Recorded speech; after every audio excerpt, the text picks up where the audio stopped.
everybody, really quickly before we get into the episode today, I saw a lot of people asking, just for clarification and just to let you know, if you have your own true scary story or allegedly true scary story that you'd like to share with me and Zach and potentially hear it on a future episode.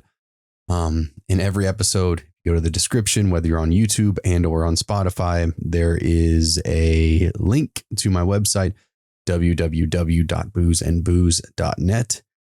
On there, you can submit your scary story. So if you have one to share, like I said, go there, click there, press it, type it, bop it, flick it, pull it, do whatever you got to do.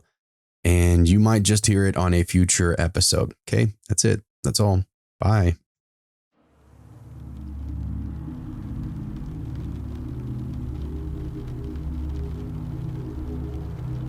When I was in 5th or 6th grade, I learned what it meant to be alone in a house that suddenly didn't really feel like ours.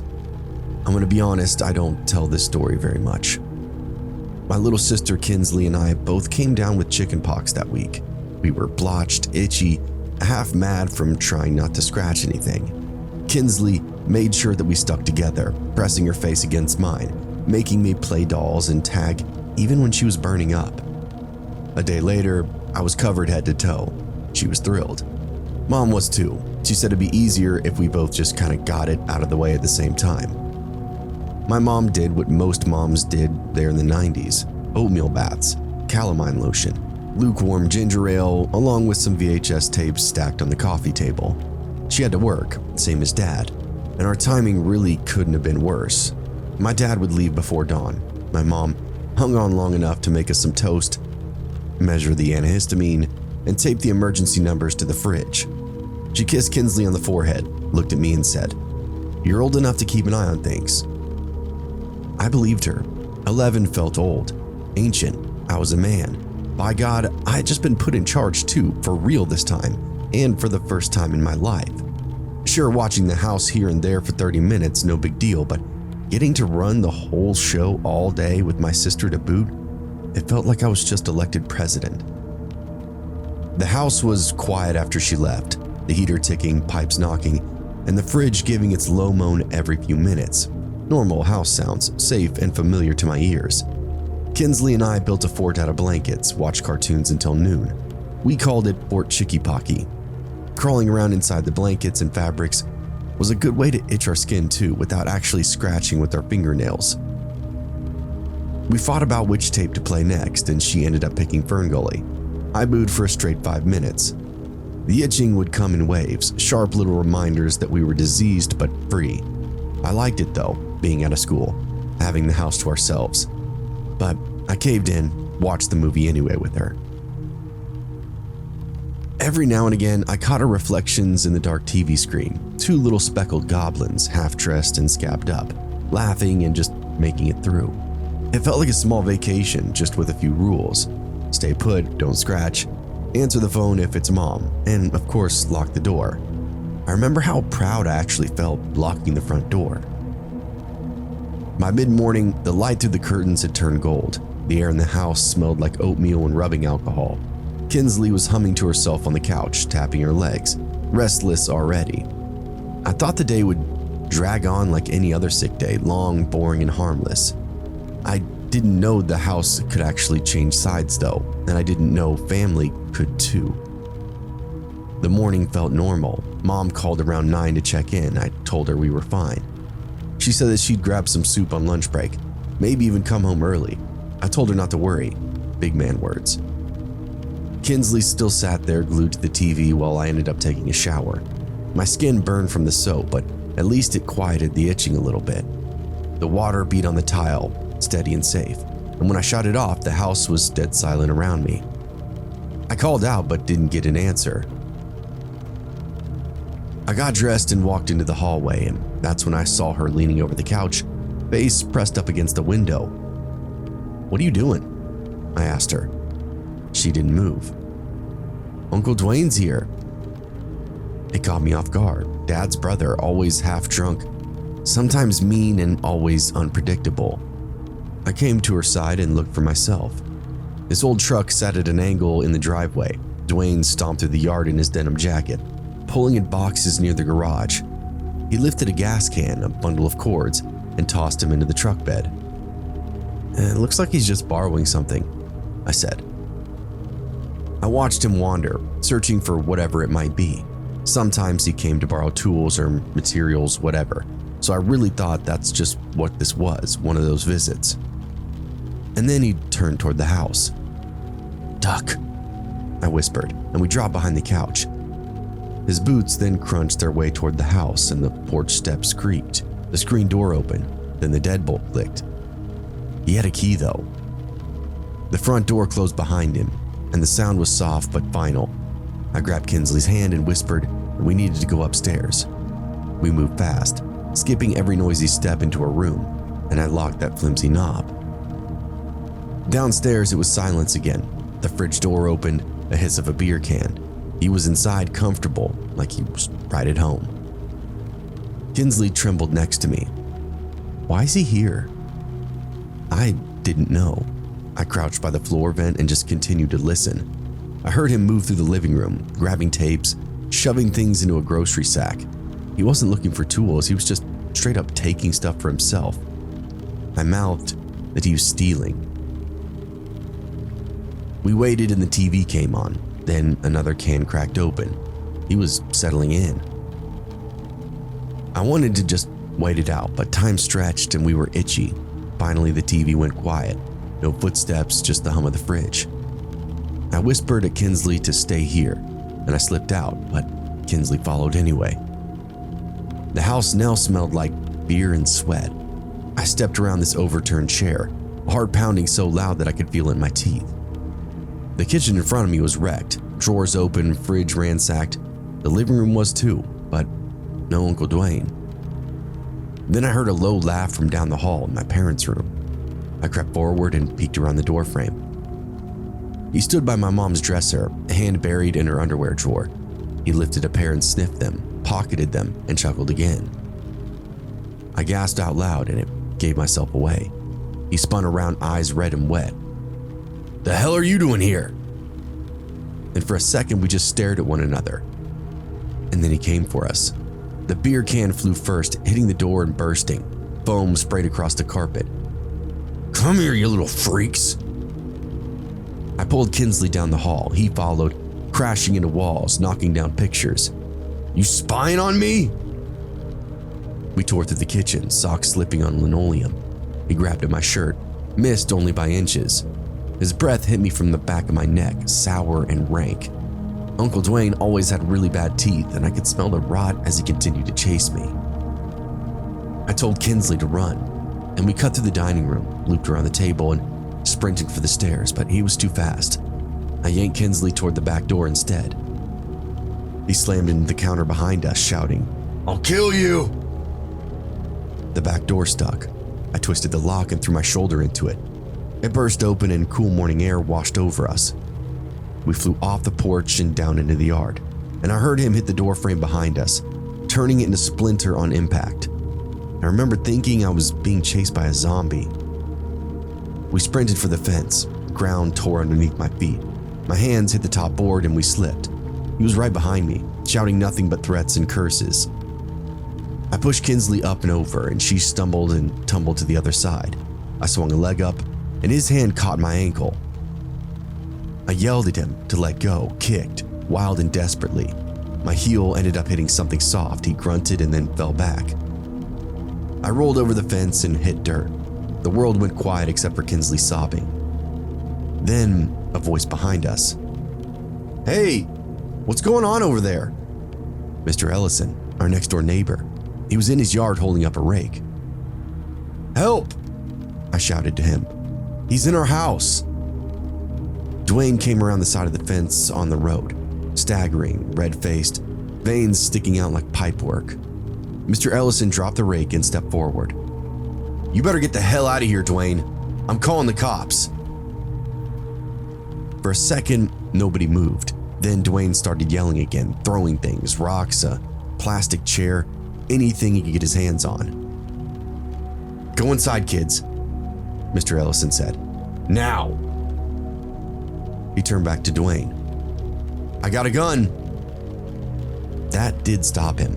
For a moment, he just stood there and glared, chest heaving. Then he spat on the grass and growled, "Tell my brother I came back for my money." He stomped over to his truck, slammed the door, and peeled away. I stood there shaking, lungs screaming. My arm still itched. My skin was crawling under the scabs. 𝐾𝐨𝐧'𝐭 clung to me, crying hard enough to hiccup. When I looked down at us, we were dirty, covered in chickenpox, and it honestly made me cry too. Mr. Ellison called the police from his porch, and I could still smell Dwayne in the air. Beer, motor oil, and just gross decay. I looked back at the house.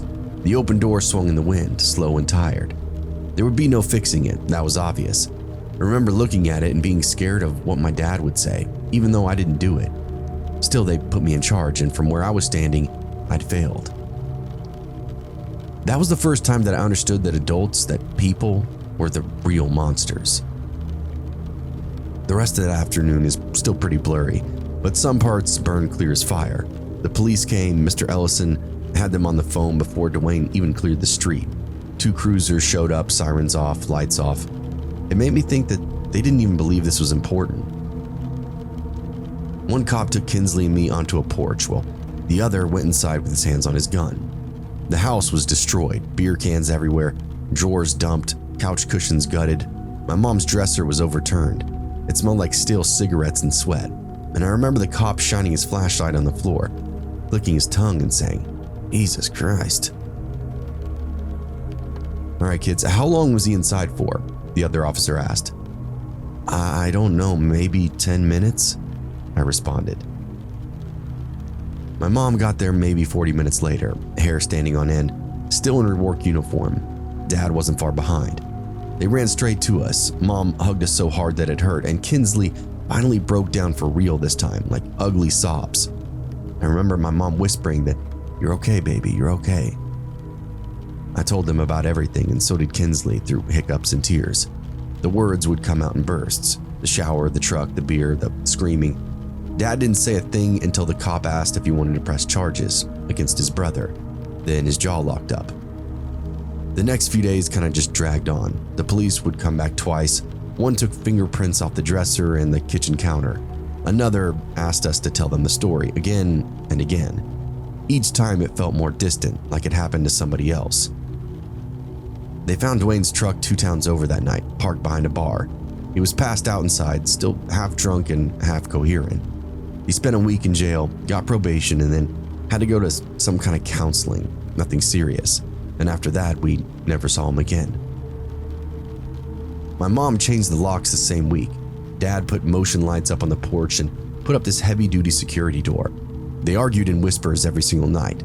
And one time I heard Dad say that, "I told you he'd snap one day." My mom just cried. 𝐾𝐿 wouldn't sleep alone for a month. Every creak would make her jump. I tried to act tough, but I'd wake up sweating myself, convinced that I heard his shoes or boots on the stairs again. I'd walk the hall at night, stare out that same window where she'd first seen him. And sometimes I'd imagine his truck parked there once more, tailgate down, his shadow moving amongst the trees. Now, Dwayne never came back, but that feeling never left. Even years later, when I was old enough to understand addiction and anger and how men like Dwayne rot from the inside out, I still can't shake what it felt like. The sound of him crossing our porch, the clicking of the door, the moment our house stopped being ours. It's funny how quick safety really will disappear. One second you're a kid in pajamas, eating toast and watching cartoons. The next, you're crouched behind a couch, realizing that the world cares little for you. In fact, it might not even know you exist at all. My mom mentioned to me once that Dwayne had moved out of state, somewhere near the border. She said he sobered up and he called to apologize years later, but she didn't put him on speaker and we never spoke. I don't know if it would have helped anything anyway. I'm 40-something now, married, 2 kids of my own, and I still double-check the locks every night, still keep a bat behind the bedroom door, and I tell my kids not to open up the door for anybody, not even family. They think I'm paranoid, and maybe I am.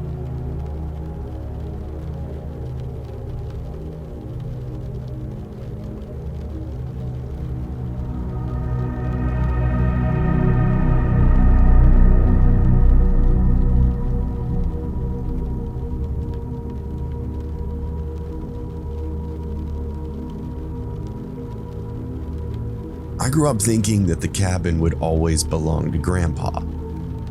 He stacked the first logs by hand in a fall so cold that he said nails snapped off from underneath a hammer.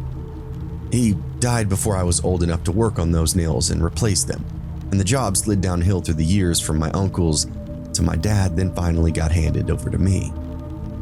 It wasn't a burden. I liked the drive, the quiet, the place that greeted me every single year. Last summer, the family decided the roof and the west wall needed patching up.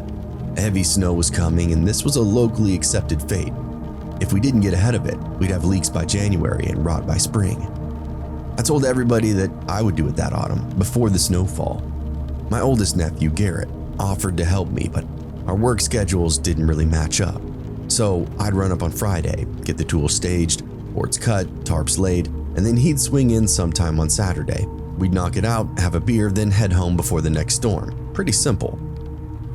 I set out after lunch with the truck loaded up to the rails, 2 ladders, bins of nails and screws, a circular saw, and a slick coil of new flashing, and enough rolled roofing to dress up a barn. The road past the last cattle guard becomes dirt, and then the dirt cuts into ruts, and then ruts climb into this narrow track between big pines and black rocks.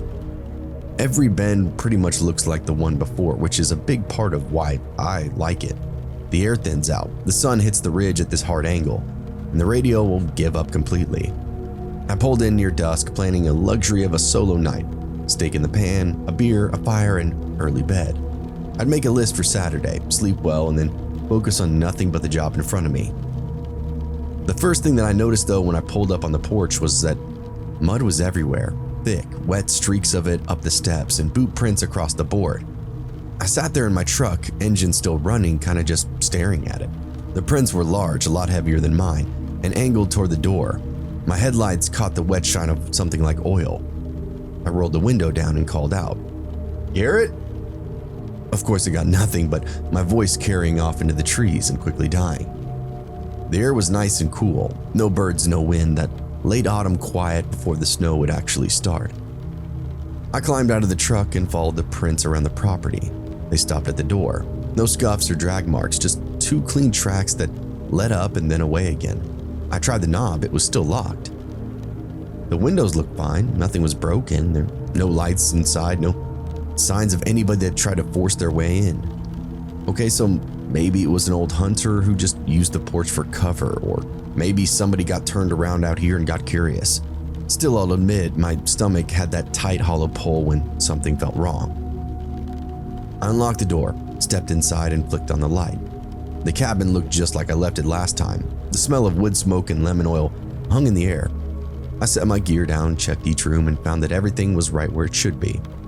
I relaxed at this point, convinced that whoever had stopped by just made some kind of honest mistake. I built a small fire, cracked a beer, and sat at the table.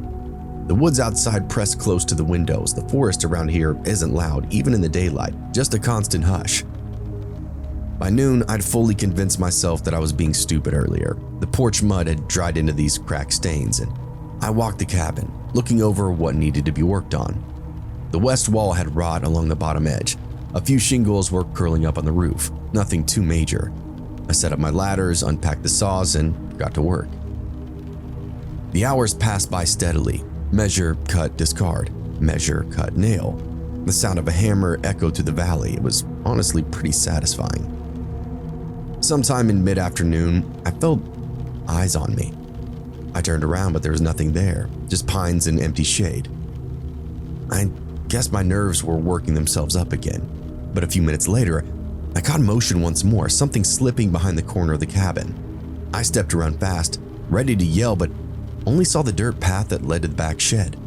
No footprints, no signs, no tracks, nothing at all, just silence. Then I heard it, the unmistakable sound of footsteps, slow and impossibly careful, crunching over dead leaves somewhere behind the tree line. I froze. "Hey!" I called out. No response. "Garrett, is that you?" Still no answer. The noise stopped, and then a cough, low and hoarse, close enough that I could hear the breath behind it. My skin crawled immediately. Who the hell was out here with me, and more importantly, why? I remained still for a long time just watching the woods, but nothing moved. Finally, I just went back to work, though I felt like I was just attracting trouble by making all that noise. By dusk, I was pretty much done for the day. The light had faded in a second and the temperature started to plummet. I packed up the tools, covered everything with a tarp, and locked my truck. Inside, I cooked a can of chili, ate at the counter, while I was trying to read, but every sound would make me look up. The fire popped and cracked, and the wind was pushing through the walls. Somebody just passed by the back window. I saw it, a shape tall and quick moving from left to right along the outside wall. Holy shit. I froze and that book slipped from my hand. "Garrett!" I called out again in a commanding voice, and still nothing. I turned off the lamp next to me and just stood in the dark and listened. Nothing but my own heartbeat. I stepped to the back door, gun in hand. The knob was an ice cube. I cracked it open an inch and looked out. My flashlight beam cut across the yard. The trees beyond the clearing stood still, black and endless. Then I heard footsteps retreating, slow, crunching through the dry needles. Not running, just this slow retreat. My mouth went dry. "Hey, whoever's out there, get the hell off my property, now!" I slammed the door shut and locked it, checked every window twice. I turned off the back lights and sat at the kitchen with the revolver right in the table in front of me. The gun looked like overkill at first, but the longer I sat there, the more it felt right. It was a .357, my standard woodland carry. If somebody wanted to come test me, I'd blast them through the wall if I had to. From inside, the fire in the hearth pulsed a steady glow against the windows, the only glare that blocked any vision. I kept listening for movement. The cabin popped as it cooled. The wind whined through the eaves, a truly haunting sound. I looked around and just waited. Hours passed by, and my nerves dulled into exhaustion. I got up to check the door again, and caught a faint sound from the back of the house, something scraping up against the siding.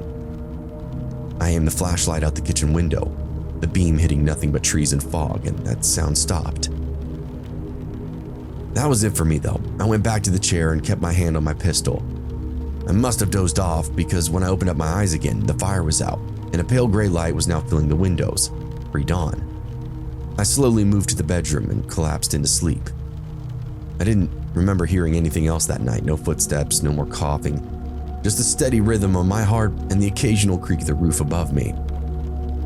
I woke up to the sound of an engine, tires grinding through the fallen leaves, headlights sweeping across the front windows, and for a second, I thought I was dreaming. But then I heard somebody shout my name. "Uncle Ray, you in there?" It was Garrett. I opened up the door and my heart was about to rupture. He was halfway up the steps, face pale, jacket open, truck still idling crooked in the drive. There was a pistol in his waistband. "Jesus, Garrett, it's 6 a.m, I said. He didn't answer at first, just stared past me into the cabin. You all right?" "I think so, why?" He rubbed his forehead. There's a guy on the loose out here, escaped from a prison transport last night off Route 6. Armed and violent, the whole bit. They think he's hiding out here in these hills." My stomach went cold. "Are you serious?" "Dead serious. They've got a full manhunt going on. He's already attacked one hiker last night, maybe 2. They can't get a beat on the guy though. When I realized you didn't have service, I came flying out here to make sure you're okay."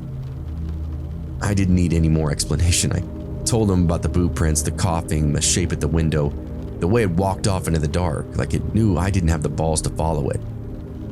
Garrett swore under his breath. "I think we should call the sheriff." "There's no service down here," I said. We swept the cabin with our guns drawn, his 9mm and my .357 checking closets, under beds, the crawl space. Nothing though. Outside, the ground was laced with the first tracks leading from the tree line to the back wall, then off toward the ridge. The prints were deep and heel heavy, like whoever had made them had been carrying some serious weight or maybe limping. "I don't think that we should stick around, Uncle Ray," Garrett said. I climbed back onto the ladder or the roof to grab my tools, but before we could pack up, Garrett stopped mid-step, staring past the clearing. "Uncle Ray," he whispered to me, and I followed his gaze. A man stood just inside the trees, maybe 100 yards out. Tall, wearing dark clothes, was still a stone, face hidden behind the branches. He didn't move when I saw him, didn't even flinch, he just continued to watch us. Garrett lifted his pistol. "You see him?" "I see him." The man stepped backward into the brush, slow and creeping till he was gone. We dropped everything and ran for the truck. Dust boiled up behind us as we tore down that dirt road toward the ridge. Garrett finally got signal first and called the sheriff. They told us to stay put, that they'd already deployed a few teams. Within an hour or so, we saw them, deputies on ATVs, state troopers in trucks, even a chopper circling overhead. From the ridge, we could see the search spreading throughout the valley, officers shouting coordinates through radios. It was a sight to behold. Still, they hadn't found him yet, and by noon, the sheriff drove himself up there, said they'd keep a few units in the area overnight, and told us to lock the doors and stay armed and leave first thing in the morning. Garrett wanted to go then and there, but I said we should finish the work while there was still daylight. Maybe it was pride, maybe it was stupidity, but we stayed. Something about the dozens of officers swarming the area gave me a lot more comfort and confidence. We patched the roof throughout the afternoon, each hammer strike echoing like gunfire. The woods now felt alive, shifting at the edges of my vision. We listened all day for the chirp of sirens or the radio, something to indicate that they got him or at least picked up his trail. When night came, we ate in silence, guns on the table in front of us. The wind rattled the windows, and once something heavy stepped across the porch. Later, some kind of faint tapping against the glass. Neither of us moved though. If he wanted to come in, we were ready to double dog dare him. We slept late that night and popped up quickly to finish the next morning. It only took a few hours. We packed up the tools, loaded the truck, and put that cabin in our rear view. I think a week or so later, I got a call from the sheriff's office. They told me they'd been monitoring the cabin as well as the entire valley and had lost track of the fugitive. He didn't appear to be in the vicinity anymore, so they were letting people in the area know that it was probably safe to come back. Garrett and I ended up going back out there to finish a few odd jobs, clean up the mess that we left.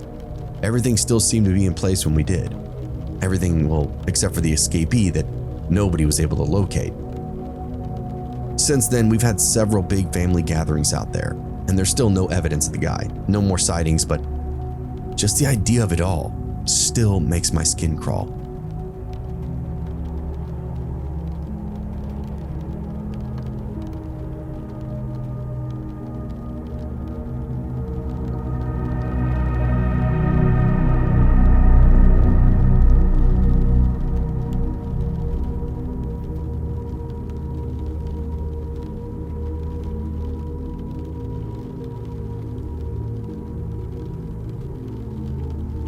This happened around 2010 when I was still a kid.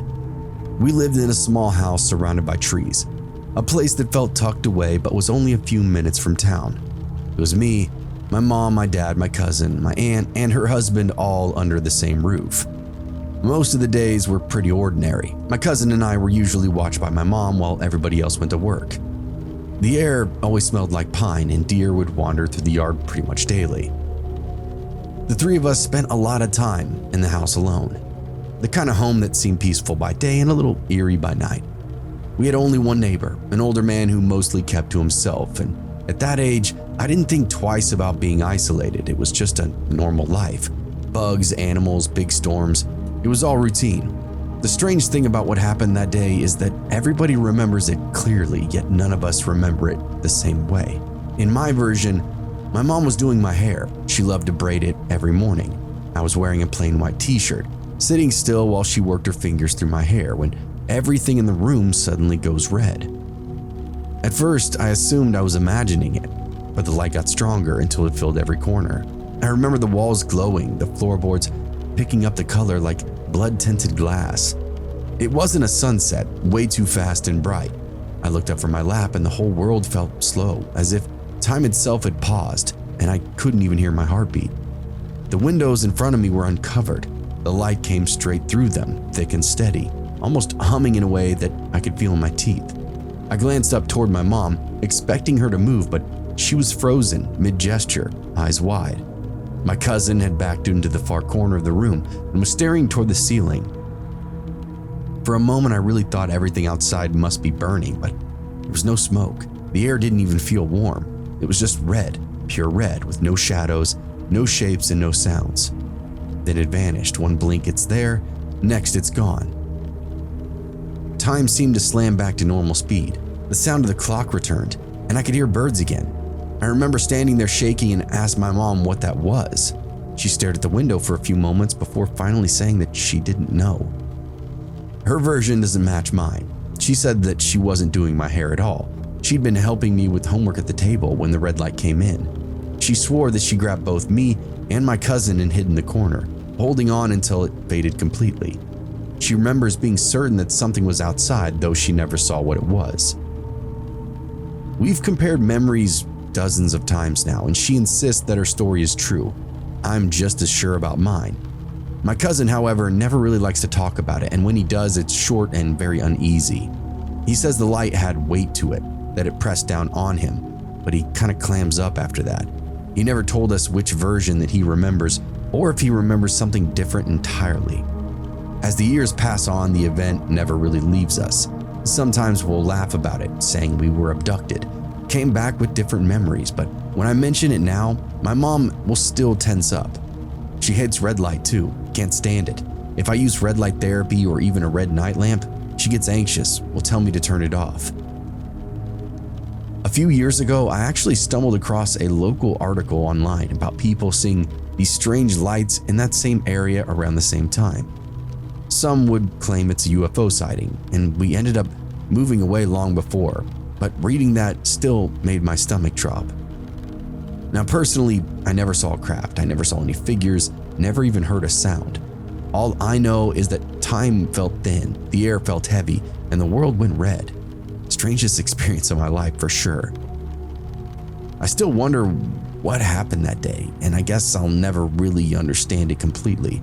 Something that brushed against us for a second then slipped away, leaving only a partial memory in its wake.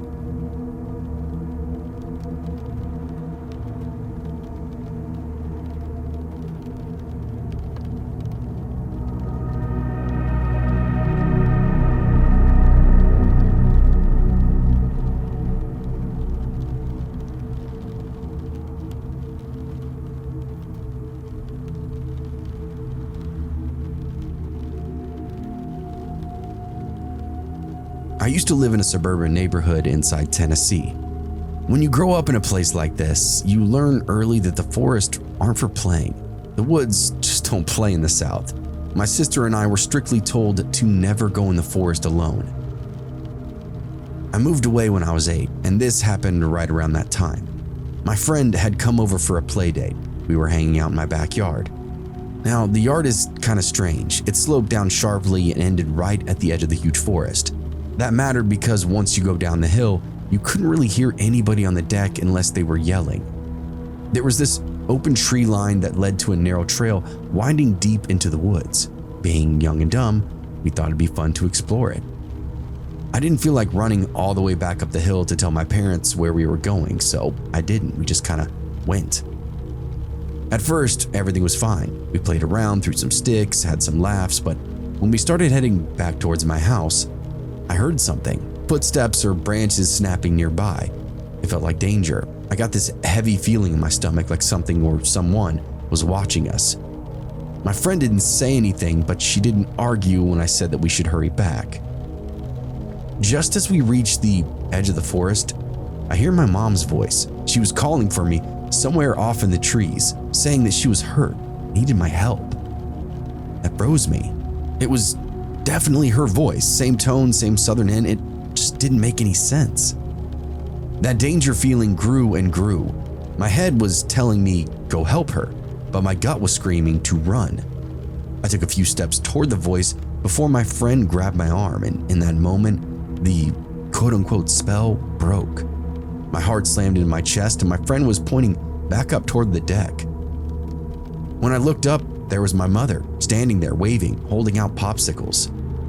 I could barely hear her calling out to us, but my friend had seen her walk outside. So we bolted up the hill as fast as we could. When we reached the porch, I asked my mom if she'd been in the woods. She frowned and said no. She'd been napping inside, woke up with this weird feeling that she needed to check on us. I never told her about the voice in the trees. I think she already knew that something was wrong and I didn't really want to worry her anymore. That night after she tucked me in, I remember lying there in bed, staring out the window toward that same tree line. The moonlight was soft enough that I could see the shapes of the woods, the black outlines of branches shifting off in the wind.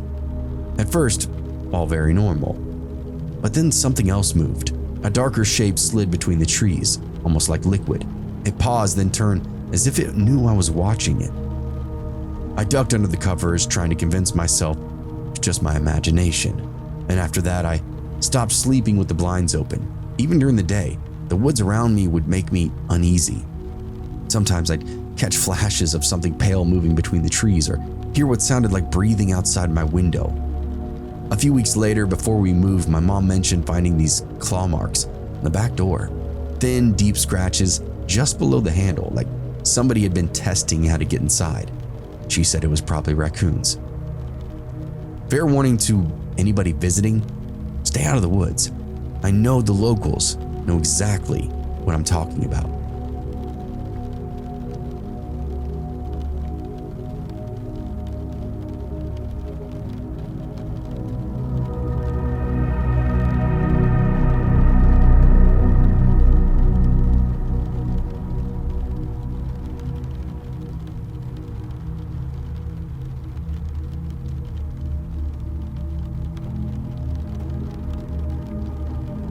My wife and I recently moved out of a home that I can only describe as, well, fucked up.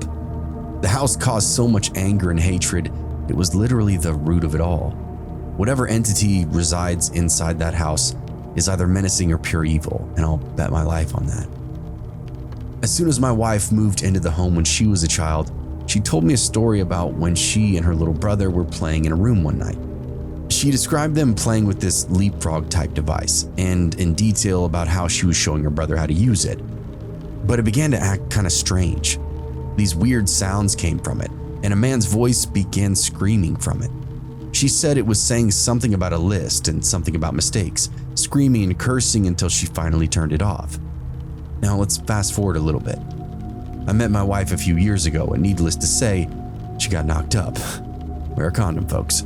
Anyway, we decided that since it was the most logical thing to do, I would move in with her inside her childhood home. Sweet, no problem, because at the time I worked night shift, which was 10 p.m. to 7 a.m. This will be relevant later. After a few weeks of moving in, I noticed there's a lot of strange things about the house, especially the upstairs where we lived seemed to be almost menacing in a way, like somebody was always in the other room waiting for you. At first, I brushed it off, just being nervous. New house, new life kind of thing, you know? And I also thought maybe it was coming from the pretty steady bout of insomnia that work was causing me. But as time went on, I noticed more and more. Whenever the house should be dead silent, things would pick up. Footsteps up and down the hallways, knocks on the doors. Sometimes I swear I could hear voices too. I'm a pretty avid believer in spirits, but I wasn't particularly afraid until things started getting darker and darker. One morning, I'm lying in bed watching Netflix, hoping to fall asleep soon. I hear this rustling from the closet. It was just enough light in the room that you could make pretty much everything out. I saw nothing and thought maybe it was just the fan. Something moved out of the corner of my eye, and as I looked at the closet, a dark ball moved from the closet to the bedroom door. It was about the size of a softball and moved about as fast as a person could walk to that door. It made me uncomfortable because, well, honestly, I thought it was a rat. Later that same week, my wife had gotten into this bad habit of sleeping with the closet light on. I blame myself for that one. Should have kept my mouth shut. So we're lying there, talking about baby stuff and other things, and then I noticed the curtain that covered the closet opening, well, it started moving. My wife was curled into me, facing my chest, and there I am, staring at the closet. As I kept watching, I could only describe as this tiny mist-like figure, not like white mist, but slightly darker than the rest of the background, slowly move out of the closet. It was maybe 3 foot tall and then vanished as quickly as it appeared. As soon as I began telling my wife what had just happened, she feels this sharp pinch on her back. She didn't cry, she didn't scream, she just calmly turns around and shouts, "Get the hell out and leave us alone." It was brave of her, but it didn't work. Now let's fast forward a little more. You're probably wondering what else happened. Well, mostly small stuff here and there for quite some time. Footsteps were regular. And I know a lot of you are probably saying, "It's the house settling, jackass." And normally I would agree with you. But not only did the footsteps stretch out the entire length of the 20-foot hallway, they were sometimes fast. And those knocks on the door were very rhythmic. You know, like when a friend comes to your door, like when you're home or something. I guess let's just get straight to the scary stuff. After the most recent Christmas, things began to move to a whole new level. One day I'm sitting at the computer. My wife came in the room asking me if I needed anything from the store. The computer room was directly across from the bathroom. Our daughter's door was to the immediate left of that, and the stairs were to the right. I start telling her what I wanted, and then she looks out the door and turns, well, ghost white, no pun intended. Her eyes got big, her mouth dropped. She slowly turns back to me. I just saw a man walk into Elena's room. Then she described what it looked like. 6 feet tall, black, and only slightly translucent.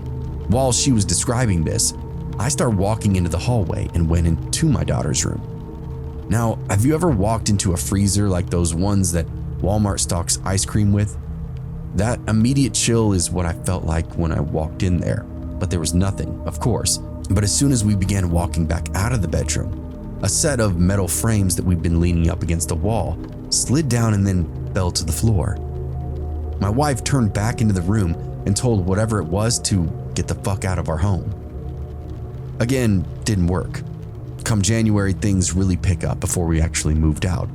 The power got knocked out suddenly during the storm and we were left in the dark for a night. My wife at this point wants nothing to do with the home and wanted to stay at her dad's, so in the moment we start packing up things for the night. I go downstairs, get my daughter loaded up in the car, and as I walk back in, my wife shot out of the door nearly in tears. I asked her what was wrong, and the only thing she said was, "I don't want to talk about it, close the door, let's go." The upstairs of the home is pitch fucking black even on the brightest day due to just the layout. So when the power's off during an overcast day, you might as well be underground. My wife was in our room gathering up her makeup and other things with a flashlight only. As she was loading things into her bag, she heard somebody walk from the stairs down the hallway and right up against her back. She assumed it was me, but when she turned around, she saw nothing but black. And not like darkness black. Imagine somebody holding a black sheet up in front of you, something like that. Nothing a flashlight could even penetrate. Yeah, baby. Even on our moving out day, things were happening upstairs. It was the worst I've ever personally felt, just dread and sorrow. My wife, once again, had something walk up on her and heard knocks on the bedroom door while she was packing. We've gone back a few times to get a thing or two since we left in February, and every time it's something terrifying, even just walking up the stairs. It feels like somebody is right behind you every single time. I feel as though I should end this on a high note.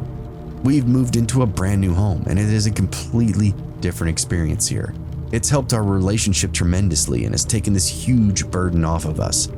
Our daughter is safe and happy, and every single one of us rests much, much easier now.